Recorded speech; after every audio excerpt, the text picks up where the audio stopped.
Olá, gente boa e amiga, muito carinho para vocês. Estamos iniciando a partir de agora o Estúdio 8, um programa que você já sabe, entrevista personalidades do mundo político, artístico, religioso, empresarial de nossa cidade, sempre trazendo um tema de relevância, de modo a que você fique bem informado. Hoje, mais uma vez, como acontece mensalmente e com muita satisfação para nós, temos a presença do Gino Della Volpe, palestrante da Casa Esperança. Gino, mais uma vez, muito obrigado por estar aqui conosco no Estúdio 8. Olá, público amigo do Guarujá e do mundo, graças à internet. Vamos lá. Falamos várias vezes antes de você falar sobre tantos e tantos temas, eu vivia te cutucando para a gente entrar dentro de um tema e que você falou, não, vai chegar um momento em que a gente vai fazer isso. E o tema de hoje é um tema extremamente fascinante, importantíssimo para a doutrina e importantíssimo também para a gente entender muitas coisas da própria existência. Quer dizer, muitas pessoas falam, Deus é injusto comigo, uns têm tanto, outros têm tão poucos. Outros são doentes, outros são sadios, felizes e infelizes, Deus não está me privilegiando. Quer dizer, tudo isso é explicado dentro de um aspecto da doutrina kardecista, que é a reencarnação. E, com certeza, esse programa vai se prolongar, porque o tema não esgota num programa só, eu tenho certeza disso. Mas, antes de começar, quando eu falei para algumas pessoas, alguns amigos que são mais voltados à Igreja Católica, que nós respeitamos profundamente e tal, falaram sobre ressurreição. Eu assisti uma palestra sua segunda-feira passada e você deixou muito claro esse aspecto, né? A ressurreição é outra coisa, não tem nada a ver com a reencarnação. A ressurreição ela faz parte do credo cristão de Nicéia. Jesus, teve ressurreição de Jesus e tal, a igreja fala isso, que ao terceiro dia ele ressuscitou dos mortos e tal, faz parte da fé e da teologia deles, da igreja. E a palavra ressurreição está no credo, creio na ressurreição dos corpos, etc. e tal, o que é uma improbabilidade muito grande na minha maneira de entender, porque a palavra ressurreição, etimologicamente, ela significa levantar-se. É como se você nascesse de novo. Aliás, esse era o conceito que havia antigamente no mundo hebraico, era nascer de novo. Mas é uma coisa diferente da reencarnação. A reencarnação é o que nós vamos tratar hoje aqui, e tem um escopo diferente do que seja ressurreição e reencarnação. Então, vamos ver. A pergunta básica é, há uma certa dificuldade de compreensão. Mas eu lhe pergunto, na verdade, o que é reencarnação e por que ela é fundamental dentro da doutrina kardecista? Vamos lá. Então, vamos iniciando nossas reflexões partindo da primeira colocação, ressurreição, diferente de reencarnação. A etimologia da palavra, levantar-se, e o significado de ressurreição dentro da compreensão da doutrina espírita. O que seria isso? Entendi. A ressurreição seria a aparição do espírito. Paulo escreve, semeia-se corpo animal, ressurge corpo espiritual. Há uma diferença entre corpo carnal, corpo animal, e corpo espiritual. Com a morte, o que vai ocorrer é a decomposição do corpo carnal. Perfeito. Deitar, o corpo carnal deita, morto. Perfeito. O que levanta, o que ressurge, é o corpo espiritual. Perfeito. Então, quando ressurge, quando levanta o corpo espiritual, e na compreensão da doutrina espírita, é a separação dos corpos, nascer é juntar corpos mediante uma transformação. Morrer é separar corpos mediante outra transformação, sem perder a individualidade. Então, na morte, separa o corpo espiritual do corpo carnal, levanta o corpo espiritual, ressurge. Quando Jesus diz de ser elevado, de ressurgir dos mortos, quer dizer, ele vai separar o corpo espiritual, denominado perispírito, envoltório da inteligência, e vai se mostrar em corpo espiritual. Em primeiro lugar para Maria Madalena, depois para os discípulos, para 2 pessoas andando no caminho de Emaús, para 500 na Galileia. Enquanto que a reencarnação é o mesmo espírito animando um corpo que morre, se decompõe, depois animando outro corpo, diferente raça, diferente época, outra condição social, outro sexo, outra circunstância, outra experiência. Então, o que ressuscitou foi o Espírito de Jesus. O corpo espiritual separou do corpo carnal de Jesus.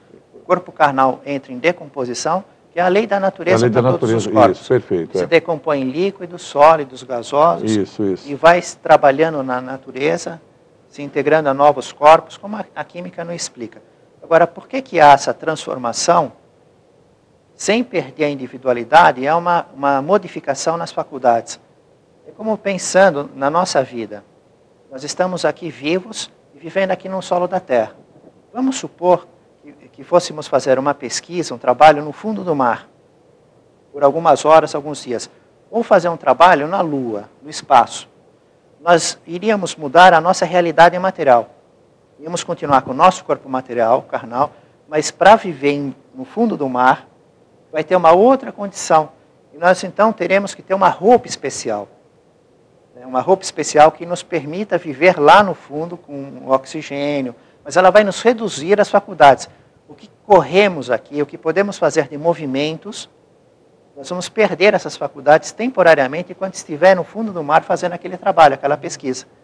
Do mesmo modo, indo para a Lua, para o espaço, vamos ter uma roupa especial para aquela realidade material, não deixa de ser material. Vamos ter um objetivo, um trabalho, um estudo, uma missão, uma prova.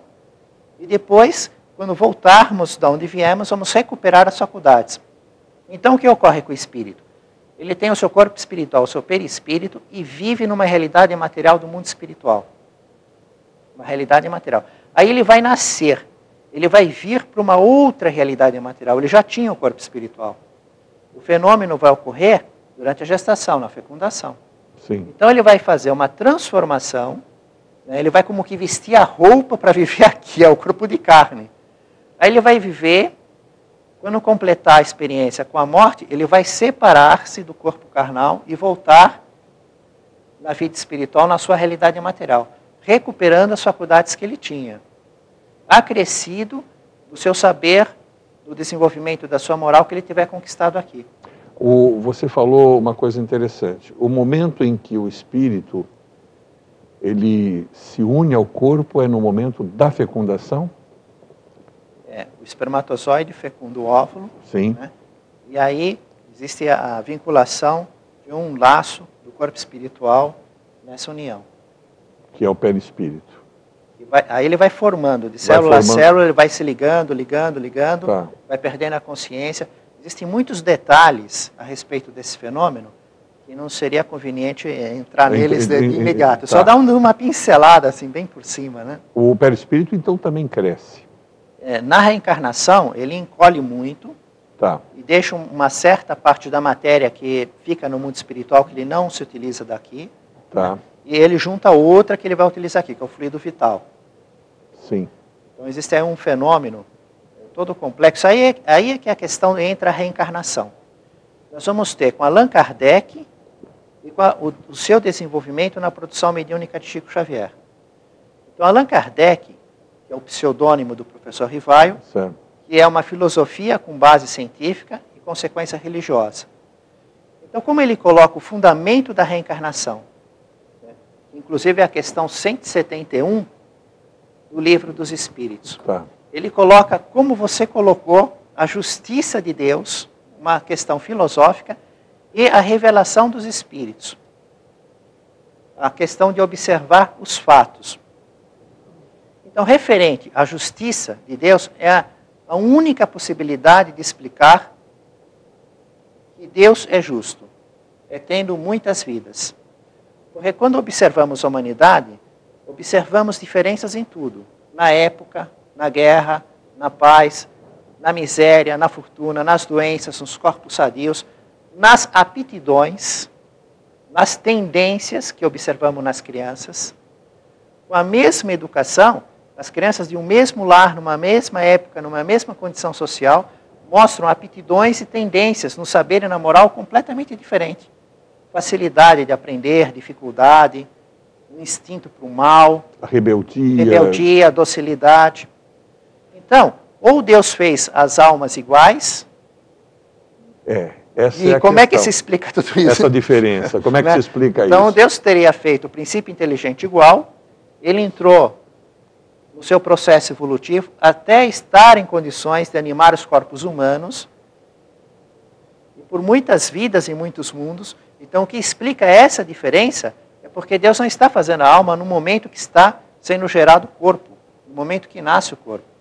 O princípio inteligente, que compõe o espírito e a alma, é feito muito antes disso. Ele já passa por muitas experiências, inclusive até adquirir o pensamento contínuo e estar na fase humana da evolução.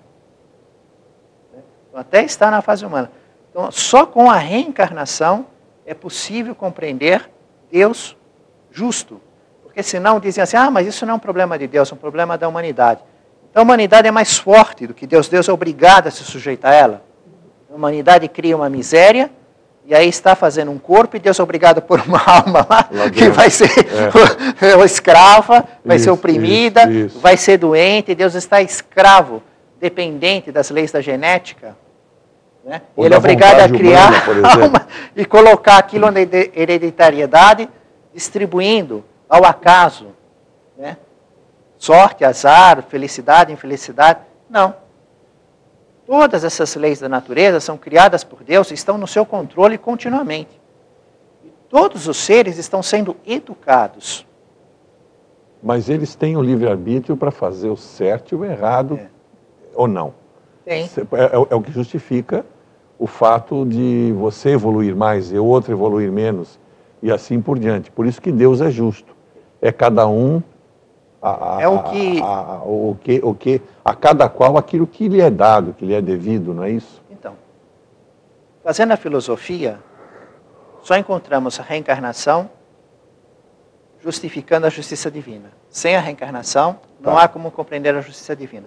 E Allan Kardec diz que ela se fundamenta filosoficamente como explicação, né, até mesmo por um desejo nosso, um anseio nosso, nós gostaríamos que fosse assim. Imagina, você vive só essa vida e com a morte você tem um destino eterno.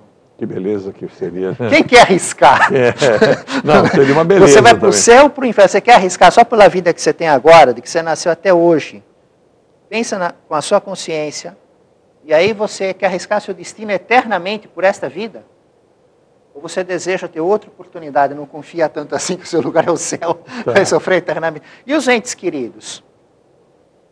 Conhecendo a vida que eles levam, do jeito que eles levam. Né? Então, até mesmo pelo nosso interesse, mas Deus não consultou o nosso interesse. Ele fez as leis de acordo com a sua bondade, sua sabedoria, sua justiça, sua misericórdia. Ele não consultou.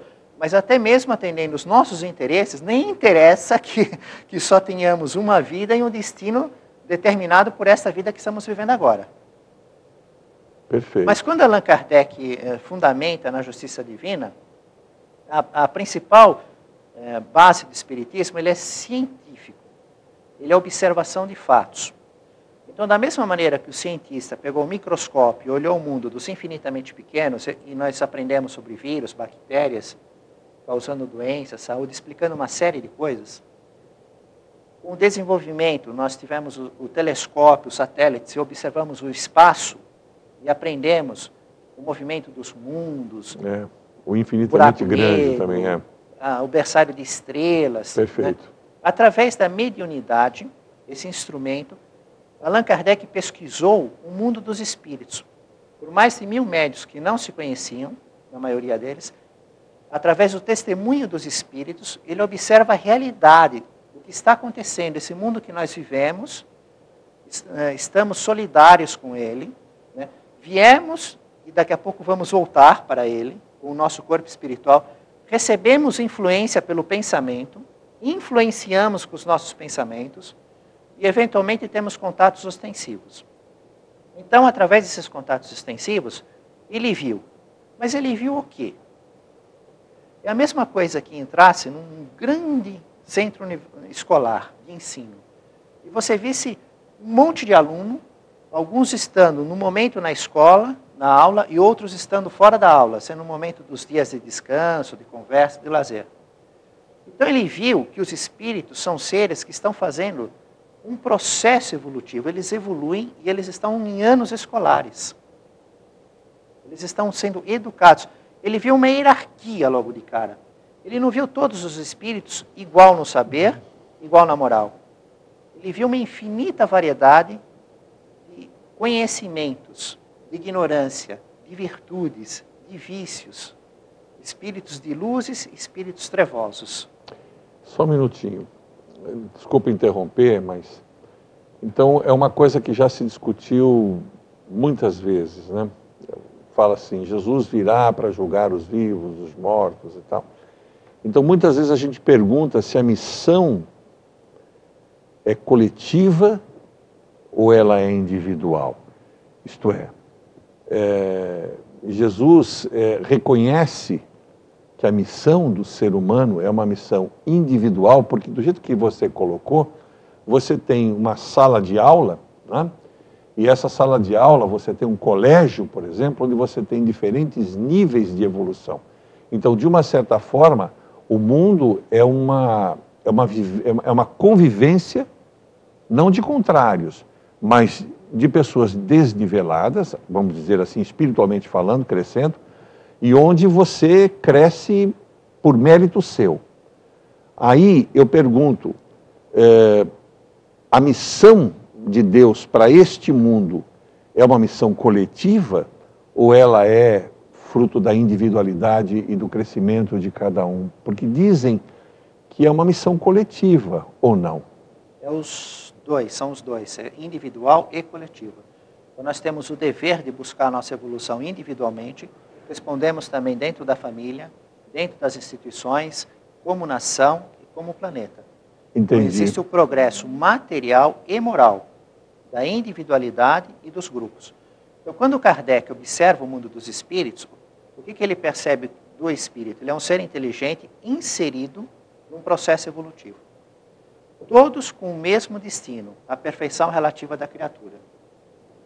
Nesse processo evolutivo, ganhando faculdades na inteligência, inclusive essas faculdades vão nos permitir responder questões que hoje são insolúveis, no nosso nível de evolução que nos encontramos. Como temos certeza da existência do Criador. Mas como é que existe o Criador incriado? Temos a percepção de espaço. Mas como é que o espaço é infinito sem jamais acabar? Compreendemos o tempo, mas como é que pode ter um tempo eterno? Então são questões que nós não temos faculdade na nossa inteligência para abordar agora. Com a evolução, nós teremos essas faculdades. Então Kardec observa que todos os espíritos são seres inteligentes, estão inseridos num processo evolutivo. E que, na verdade, o objetivo de encarnar na Terra a criatura é como vir para uma escola. Ela é aprender, evoluir e fazer a parte do trabalho material que lhe cabe na obra da criação. Porque o universo inteiro trabalha para que cada criatura faça a sua evolução. E ajude a evolução coletiva. Então a criatura também tem que fazer a sua parte da evolução coletiva. Material no trabalho. O universo inteiro é material. Em várias formas que a matéria se apresenta. E esse trabalho material cria circunstâncias para que a criatura faça a sua evolução. Então, quando o Kardec olha, ele vê pela revelação dos espíritos, pela informação, pelo testemunho, que os espíritos, eles estão assim como se fossem várias classes e que eles evoluem através das muitas vidas, dos muitos mundos, das muitas dimensões vibratórias da matéria. Entendi. São oportunidades. Agora, como você falou, na mesma circunstância que na escola, tem aluno que se aplica. Fica na sala de aula, presta atenção na matéria que está sendo lecionada, se esforça para aprender, faz a lição de casa, enquanto que tem colega do lado dele que está bagunçando, está rebelde, não está nem aí, está lá no Facebook, está causando influência para outros não prestarem atenção. Entendi. O que vai acontecer? Quem presta atenção passa de ano, vai se formar mais rápido, vai ter que viver menos vezes em reencarnações dolorosas, enquanto que o outro, ele vai repetir de ano. Então ele vai ter a vergonha, vai ter o tédio, vai ter aquela amargura, porque Deus cria a fatalidade de que você tem que aprender aquele currículo escolar. Sim. Mas cada um faz o seu destino. Sim. Como é que você vai fazer aquele currículo? A semelhança do que nós temos no nosso sistema educacional. Então, não existe a questão de um dia, de um juízo final, em que todos vão ser julgados ao mesmo tempo. É uma coisa que... Isso é ótimo que você disse. E você disse uma outra coisa que eu queria recuperar, e que é um dos grandes dilemas, porque, bom, eu venho aqui e aprendo muito, mas eu também leio, eu também tenho a minha maneira de entender as coisas, né? E eu também acho que não existe esse lance do juízo final. É uma coisa de aprimoramento constante. E você falou uma coisa que eu gostaria de retomar. Você usou a palavra relativo. Eu achei isso fantástico. Você falou, nós temos um aprimoramento relativo. Porque Deus é o absoluto, nós somos o relativo. Exato. Deus é o todo, nós somos a parte, de uma certa forma, né? Então, porque aquela expressão, vós sois deuses, nós temos a nossa condição de relatividade. Então, nós temos uma limitação nisso, Gino? Sim. Então, a criatura, o espírito, ele é destinado à perfeição relativa da criatura. É bem diferente, é incomparável com a perfeição absoluta do Criador. Do Criador. Então a criatura chegará à perfeição, mas nunca vai igualar ao Criador. Competir com o Criador. O Criador é absoluto. É absoluto, é o que eu falei. Então essa absolutidade que o Criador tem não é uma coisa que está aberto à relatividade de cada uma das criaturas. Não é isso? Então essa criatura é que tem que se aprimorar até o ponto máximo daquilo que lhe é permitido. Eu estou vendo que essa conversa vai longe. Então, eu já vou te dar os limites. Assim, nós saímos de Allan Kardec, né, apoiado na filosofia, que é necessário existir a reencarnação para justificar a justiça do Criador. Perfeito, perfeito. Esse era o primeiro... Saiu da observação de fatos, tá, observando os espíritos inseridos no processo evolutivo. Perfeito. E os espíritos falando algo a respeito da reencarnação. Bom, essa é a pesquisa científica de Allan Kardec. Porém, existe a produção mediúnica do Chico Xavier, que é o seu desenvolvimento. De longe a maior, mais de 400 livros, de perto a melhor. Por que eu estou dizendo isso? Porque eu já vou te dar a linha do campo que nós vamos jogar esse futebol da reencarnação por vários problemas. Tá bom. Porque, então, inclusive, é o seguinte, você falou muita coisa que está na Gênesis aí, né?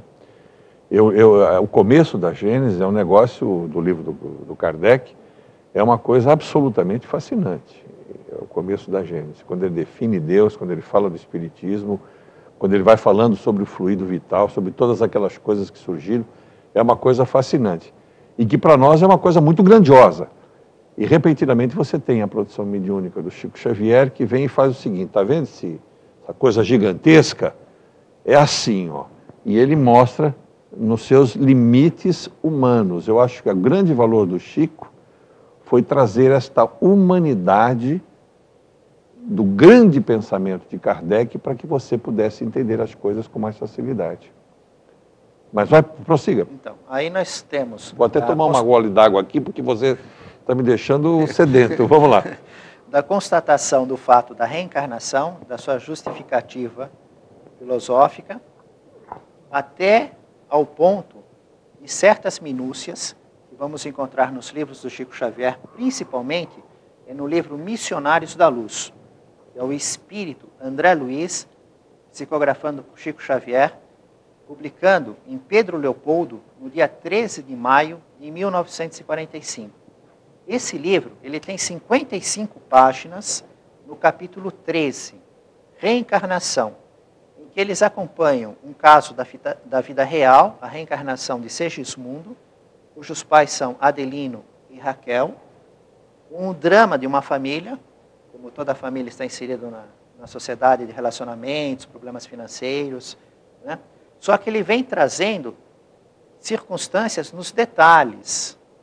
Como o programa é assistido pelo público e tem médicos, tem pessoas especializadas, e assim, é um assunto de interesse, eu vou deixar já a linha de Kardec e a linha de Chico, porque a ideia era receber as perguntas por e-mail do público e aí começar a trabalhar nelas depois que fizéssemos esse quadro mais geral, né? Então, nesse livro Missionários da Luz, no capítulo 13, ele vem contar os detalhes desse processo, o que acontece antes do espermatozoide fecundar o óvulo e começar tudo. Quer dizer, o contrato entre os pais com o espírito que vai reencarnar, contrato entre eles, porque vão formar uma família, a careação entre eles, enquanto espíritos, para depois ele vir fazer aquela ligação material. O durante a gestação, o depois da fecundação, o nascimento com vida, até o processo estar consolidado. Então ele fala sobre, eu vou citar os itens dos assuntos que estão discriminados no capítulo. Se tiver interesse na minúcia, aí pega o livro Missionários da Luz, entra no capítulo 13, lê o livro, começa a estudar a circunstância e depois, tendo as dúvidas, aí apresenta as perguntas, e dentro da nossa possibilidade, porque também entra muito no contexto da medicina. Né? Então ele fala sobre mapas cromossômicos, geografia dos genes, a consciência ou inconsciência do espírito que vai reencarnar, que a maior parte da humanidade simplesmente é conduzida para a reencarnação sem saber de nada. Como também morre sem saber de nada do processo, sem ter domínio nenhum nesse processo da separação do corpo espiritual do corpo carnal.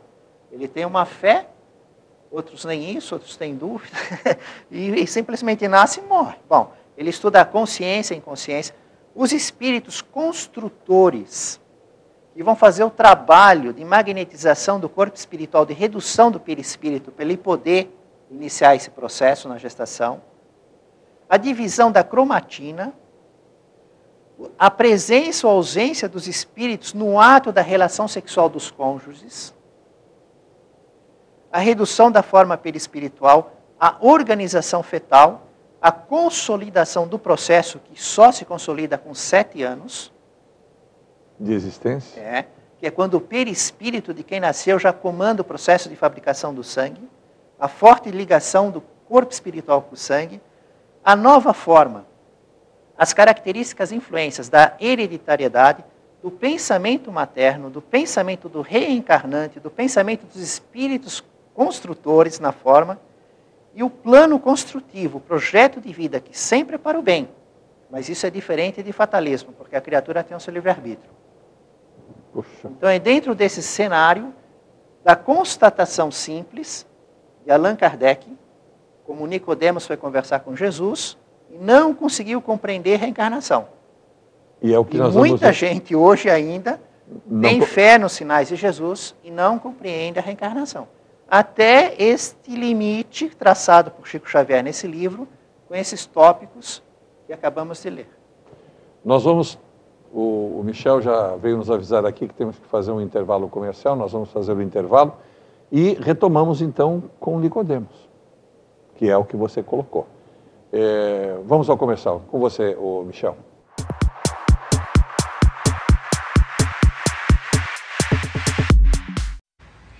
Eu quero dizer...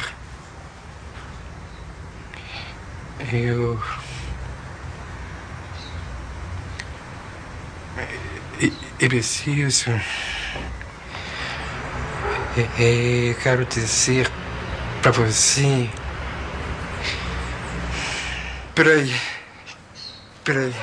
Se para você já é difícil pedir dinheiro, imagine para ele.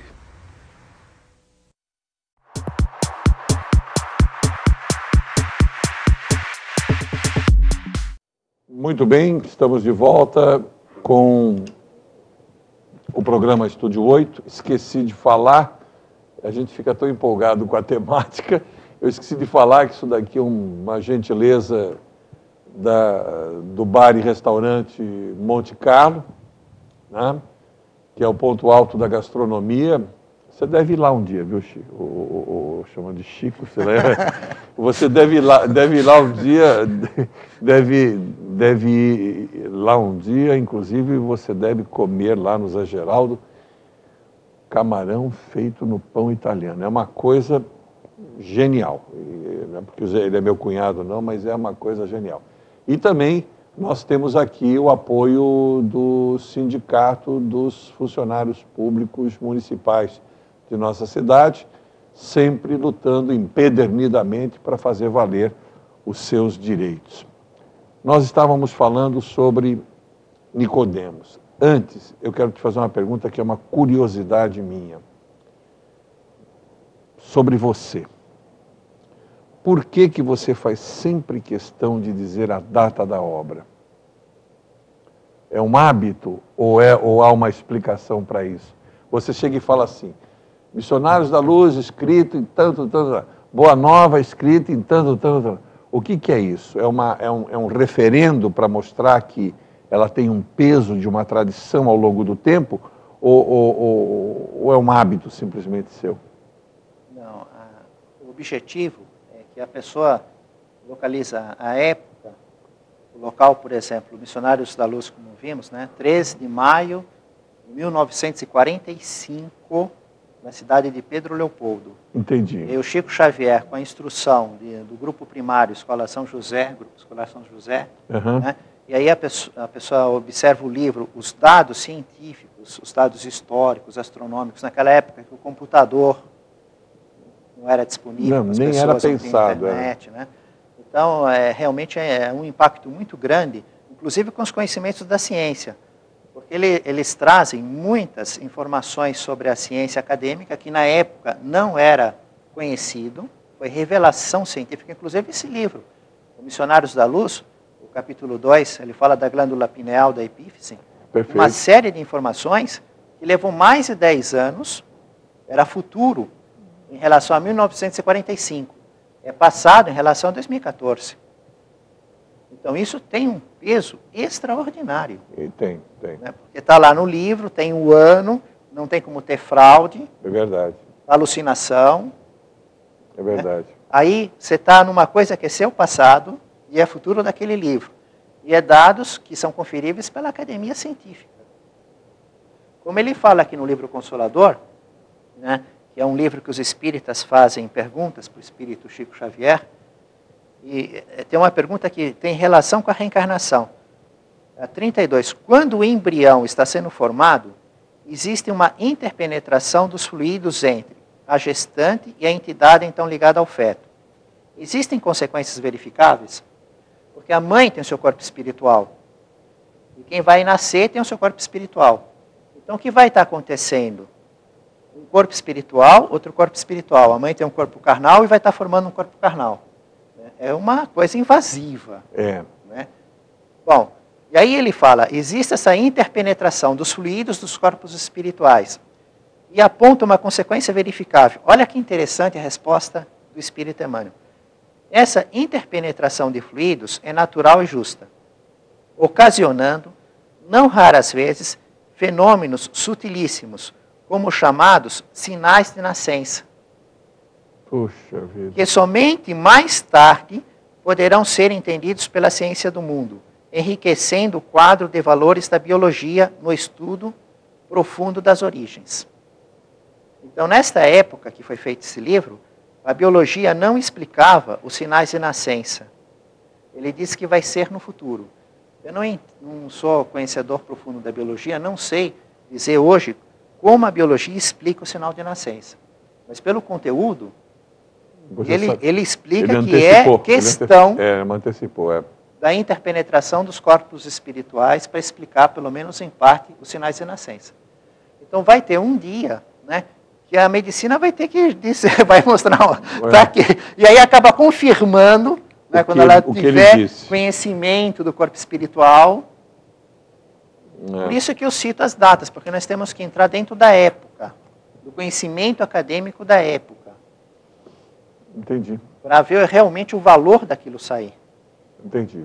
Bom, foi só uma curiosidade, vamos voltar a Nicodemos. Foi uma curiosidade que, no entanto, foi Você foi intuído pelos bons espíritos. Ah, muito obrigado. Porque vem bem a casar com o problema da reencarnação e da visita de Nicodemos com Jesus. Porque nós temos na anotação do Evangelho de João, no Novo Testamento, esse encontro de Nicodemos, um dos chefes dos judeus, com Jesus à noite. Porém, a revelação de Chico Xavier nos traz mais informações no livro Boa Nova. Tem um capítulo, a lição de Nicodemos, o capítulo 14, e ele nos diz que quando Nicodemos procurou Jesus, Jesus estava acompanhado por 2 discípulos, Tiago e André. Os 2 viram a conversa de Jesus com Nicodemos. Simplesmente ouviram a conversa. Eles também não entenderam.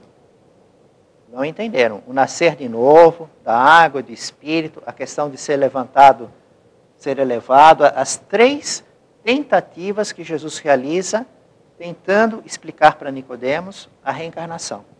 Então, Tiago e André assistem e também não entendem. Nicodemos vai embora perturbado por não ter compreendido. Aí começa uma conversa entre Tiago e André com Jesus para entender a reencarnação. E Jesus faz um diálogo com eles e eles entendem. Quando eles entenderam, eles ficaram maravilhados, ficaram encantados. Olha como Deus é grandioso. Olha aí, uma maneira de todo mundo ser feliz, todo mundo conseguir a sua perfeição. Eles ficaram assim, atônitos de ver a grandiosidade do amor infinito de Deus para com suas criaturas, o processo de salvação realmente como funciona. E aí, nesse entusiasmo, eles disseram para Jesus, olha, então amanhã na pregação para o povo, você vai explicar claramente, você vai pregar a reencarnação. Aí Jesus disse para eles, mas vocês não entenderam nada, como é que pode? Um doutor da lei saiu daqui e não entendeu. Como é que vocês acham que a compreensão ainda desta época, de modo geral simplista do povo, vai compreender? Essa é uma especialidade para o futuro. No futuro virá o Consolador. Esse é o trabalho do futuro. Vem o Consolador. O Consolador prometido, que é a codificação espírita de Allan Kardec, vem lembrar o que foi esquecido, corrigir as interpretações humanas e desenvolver o que não podia ser dito ao seu tempo. Você fala em Consolador, a gente pensava sempre em codificador, mas Kardec também foi esse Consolador? Não. Kardec foi o codificador, aquela pessoa que fez a pesquisa, juntou o material, por mais de 1000 médios, as comunicações orais, as visões, os escritos, e fez aquele trabalho, aquela elaboração humana, de fazer os livros, publicar os livros. O Consolador é a doutrina que saiu. Ah, tá legal. O Consolador é a doutrina. Tá. O Espírito da Verdade é o Espírito de Jesus que coordena esse trabalho. Tá. E, eventualmente, ele faz pessoalmente, na sua própria personalidade, e muitas vezes por seus mensageiros, utilizando o nome Espírito de Verdade, que aparece em algumas comunicações na pesquisa de Allan Kardec. Então, a doutrina, o conjunto do conhecimento, que é o Consolador. E essa doutrina vem lembrar, corrigir e desenvolver. Por isso, é um dos itens mais estudados na codificação espírita. No Jornal de Estudos Psicológicos, a Revista Espírita, já vimos aqui algumas coisas, algumas matérias nos programas passados, tem 96 estudos diferentes sobre reencarnação. 96 estudos. O Livro dos Espíritos também, uma boa base dele é a respeito da reencarnação, porque ele observa o espírito, ele observa a escala espírita e o progresso. Observa os anjos e demônios. O que são anjos e demônios? O demônio é aquele mau aluno, que está repetindo, que está sendo expulso da escola. O que é o anjo? É aquele aluno que já está quase se formando. São os espíritos evoluídos, são os que foram passando de ano. Sim. Só que a infância espiritual daquela época, julgavam que os anjos e os demônios sempre foram feitos do mesmo, sempre existiram. É como uma criança, ela olha para a vovó tem lá quase 100 anos. E ela é muito criança, ela acha que a vovó sempre foi assim, ela não compreende Que houve uma que a vovó evolução, né? já esteve na barriga da mamãe. Entendi. Você fala do voo da cegonha para ela está aceitando isso. Como é que ela vai entender que a vovó um dia foi criança? Então, um anjo é um espírito próximo da perfeição.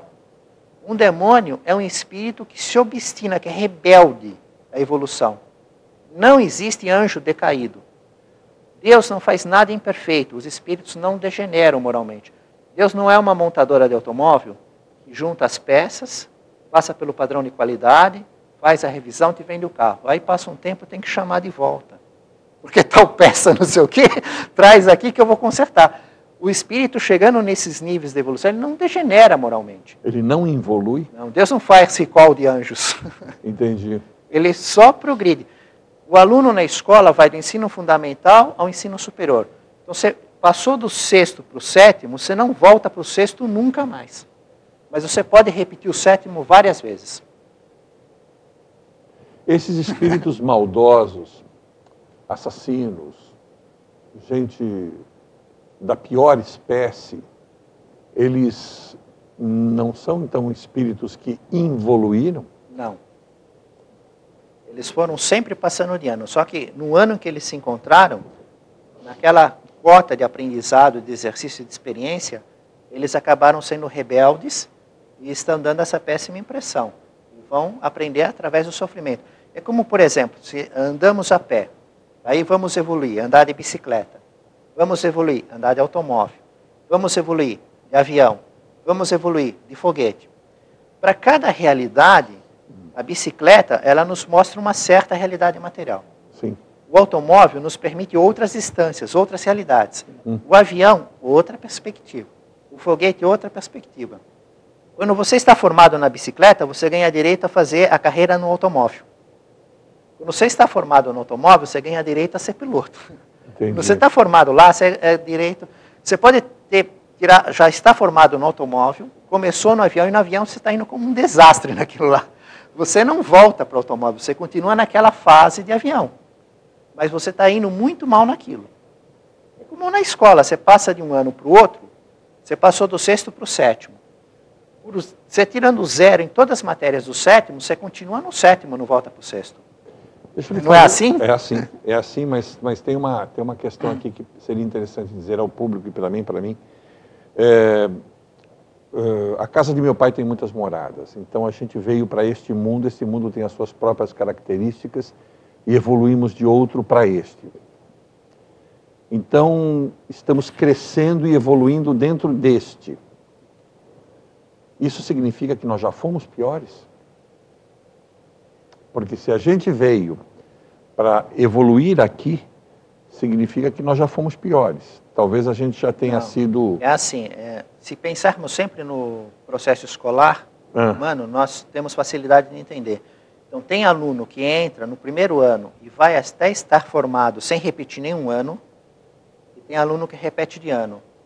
Então, significa que nós tivemos menos conhecimento. O conhecimento vai sempre aumentando. Moralmente, não significa que éramos maus. Não, eu não estou falando então, de maldade. O piores é menos conhecimento. Isso, não é pior no sentido de sermos brutos, estúpidos, violentos. Menos conhecimento. Quer dizer, a gente... Isso, menos conhecimento, menos consciência, menos evolução. Exatamente. O máximo conhecimento de todos é o ponto atual, considerando que, por estar encarnado, nós temos as faculdades relativamente veladas. Então, numa reencarnação, a capacidade do espírito, na música, na arte, no pensamento lógico, na expressão, na pintura, as faculdades, né? Algumas delas podem ficar veladas, ele não consegue manifestação, para desenvolver outras. Isso faz parte de um projeto, é como eu ir para uma escola, eu sou muito bom de matemática, mas chego lá não vai ter matemática, vai ter japonês. Entendi. Então, naquilo que eu tiraria 10, mas tem uma matéria que eu estou com muita dificuldade, então dá uma impressão que eu sou um aluno atrasado lá, mas é porque a matéria que eu domino, eu não estou podendo manifestar, porque não está naquela escola. Então, quando vamos reencarnar, do conjunto total de faculdades, elas são todas, né, em virtude do corpo espiritual, que vai mudar. Lembra aquela história de pôr uma roupa para ir no fundo do mar? Sim. De pôr uma roupa para ir na lua? Sim, sim. Né? Então aquilo pode limitar certas habilidades. Você podia ser muito bom na ginástica, fazer coisa de circo. Sim. Mas com uma roupa daquela embaixo do mar, você não faz nada daquilo. Você é lento e tudo mais, né? Então, mas o princípio geral é esse. Então, a criatura vai evoluindo sempre no conhecimento. E na moral, aí, ela pode, obedecendo à lei de Deus e ganhando suas virtudes, mas ela pode desobedecer, ficar rebelde. Aí ela entra no processo do sofrimento. A grande função da reencarnação, que Emmanuel explica para nós, ele faz vários comentários a respeito dessa passagem do encontro de Nicodemos com Jesus. Mas uma delas, não te maravilhes de te haver dito, necessário vos é nascer de novo. Ele isola esse versículo 7º do capítulo 3 do Evangelho de João, e através da psicografia de Chico Xavier, publica no livro Caminho, Verdade e Vida. Mas a grande jogada disso é que ele diz o seguinte, é que o homem não percebeu toda a extensão da misericórdia divina nos processos de resgate e reajustamento. Porque o que acontece com, por exemplo, assim, o humano errado, pessoa que assalta, que rouba, que faz tráfico de droga, que faz um sequestro, se a polícia pega, vai a um processo, um julgamento, ele vai para a prisão. A prisão suja, ele é judiado, né, bem diferente do que seria a proposta de corretivo. Então, ele está, assim, condicionado a um grande sofrimento. E as penas, às vezes, assim, a pessoa já se reformou, mas tem que cumprir 20 anos. Sim. E às vezes a pessoa cumprir 20 anos e sai mais bandido do que entrou. É verdade. Né? Então, com Deus não.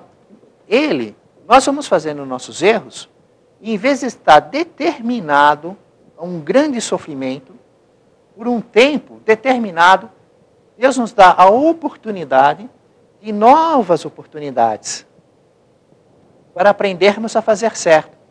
Então, reencarnação, ele é um processo de misericórdia divina na condição evolutiva. Perfeito. É como o aluno que foi numa matéria mal, ele tem direito a fazer uma recuperação. Perfeito. Para não repetir de ano. Tá. Aí, se naquele tempo ele se esforça, ele aprende, ele recupera, ele faz a prova, ele tira a nota, ele continua no processo evolutivo. Evolutivo dele. Então, a grande jogada da reencarnação é que ela é a misericórdia divina na nossa existência.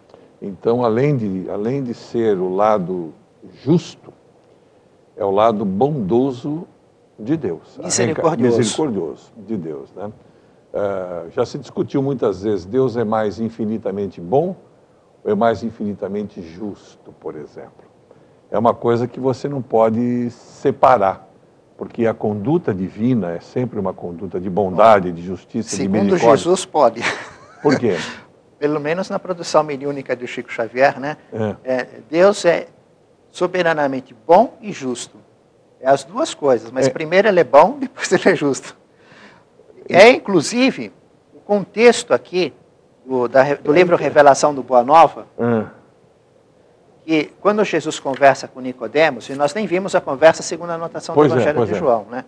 Mas, quando ele está conversando, e que Tiago e André ouvem, e também não entendem, Jesus explica para Nicodemos vai embora sem entender, Tiago e André também não entendem. E aí, quando os dois começam a conversar com Jesus, essa é a pergunta que Jesus faz para eles. Eles não entendem, ele fala assim, como é que a salvação na lei de Moisés?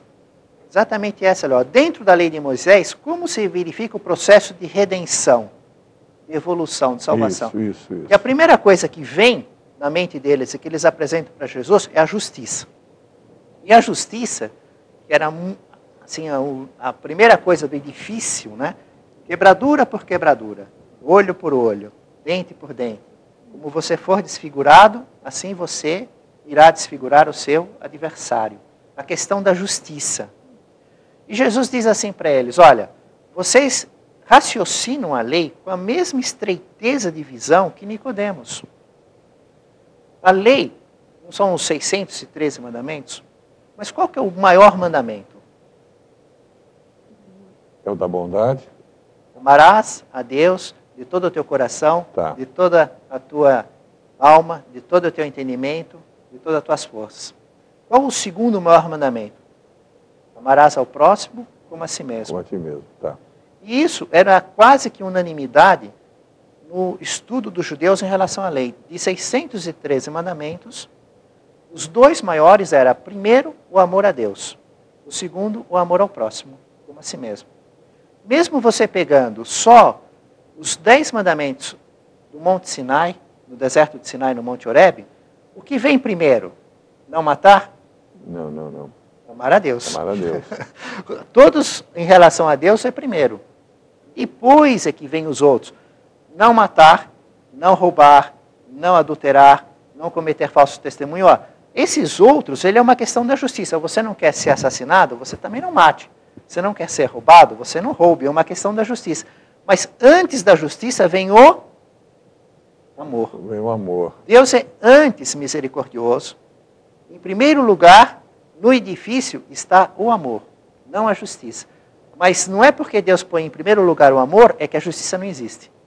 Então você faz o erro, o que seria a justiça? Errou? Paga já aqui. É verdade. Deus não faz isso. Errou? Está lá lançado na sua dívida. 1.000, vai pagar esses 1.000. Mas ele é misericordioso. Ele te dá uma outra oportunidade. Entendi. Se você fizer créditos, você vai usar esse crédito para pagar aquela dívida. Ele te financia aquilo. Quanto mais créditos você gerar, menos doloroso fica, porque você tem que pagar e pagar sempre é doído. Entendi. Né? Só que em vez de 2 de 500, não é melhor 10 de 100? Entendi. Não é melhor 1.000 de 1? É. Interessante, porque eu já cheguei a discutir filosoficamente isso com muitas pessoas, sobre esse lado do infinitamente bom e infinitamente justo. E você está me fazendo pensar de uma maneira diferente, que eu vou passar a refletir agora, porque nas conversas que a gente tinha, a distribuição de justiça já é um ato de bondade. Porque, por exemplo, Deus, em sendo justo, dando a quem de direito o que merece, que é um ato de bondade, ele primeiro foi justo. Ele não poderia cometer a injustiça de dar o que não merece àquele que merece. Então, nessas discussões filosóficas, dos cursos que eu fiz, etc. e tal, a gente chegava à conclusão sempre de que Deus, obviamente, concomitantemente, era bom e justo, tal, mas se você fosse fazer uma escala, você colocaria a justiça no começo. E você está me fazendo pensar de uma maneira diferente, que eu vou refletir a respeito. Bom, Não. eu. Né? Não, Eu estou piorando tudo. Não, O posso falar uma conteúdo coisa? do livro na Revelação Não. Mediúnica de Chico Xavier. É o Fique- livro Boa Nova, Não, capítulo 14. Tá? Eu sei, já fique tranquilo. O que eu estou falando não é você. É a Eu entendi, forma eu de pensar, estudo, eu é o coloco o que eu estudo que está me coloquei, né? fazendo, Eu só estou deixando pensar. claro que eu sei que você entendeu bem, mas para o público não. E não, mas eu acho que esse lado da bondade divina é o que caracteriza, inclusive o próprio sentido da reencarnação, entende? Então, Da esse própria ato de criação. da criação, essa misericórdia que você falou agora, é uma coisa fantástica. Como o princípio inteligente. Nenhum de nós pediu para ser criado porque nem existia. Foi criado, mas já fomos criados com um destino, a felicidade suprema para sempre. Já começou com a bondade. Já começou com a bondade. Aí fomos criados todos do mesmo modo, absolutamente iguais ao princípio inteligente, mas fomos inseridos num processo evolutivo. A circunstância das coisas desenvolve o pensamento, mas o pensamento é fracionado. Quando o pensamento se torna contínuo, nós entramos na fase humana de evolução. No homem das cavernas, aquele homem primitivo. Perfeito. Daquela época, à fase atual, nós já fizemos uma longa etapa de evolução. No entanto, ainda estamos muito mais próximos do início do que da formatura. Ah, sim. Porque, Mas temos certeza que essa formatura é possível, e o poder do saber e da moral evolui proporcionalmente com a evolução, inclusive o poder sobre a matéria, porque recebemos de Deus a testemunha de um Espírito que chegou à formatura, que é o Espírito de Jesus. Ele já estando formado, o processo tendo ocorrido completamente com ele, então nós estamos em processo evolutivo. Com Jesus não havia processo, ele já estava dentro do destino da criação de espírito relativamente perfeito dentro da relatividade da criatura. Sim. Né? Então, por isso que é difícil colocar os poderes humanos e quando observamos o que eles falam do que Jesus fez e querer ver isso com os nossos poderes, porque você está comparando coisa completamente fora. Não tem como. Né? Uma coisa são o domínio da matéria na nossa fase evolutiva, outra coisa, o domínio da matéria quando o espírito chega à perfeição. Chega à perfeição, perfeito. Da mesma maneira que comparar as épocas, o que era possível fazer materialmente com a humanidade na época do Cristo e na nossa época.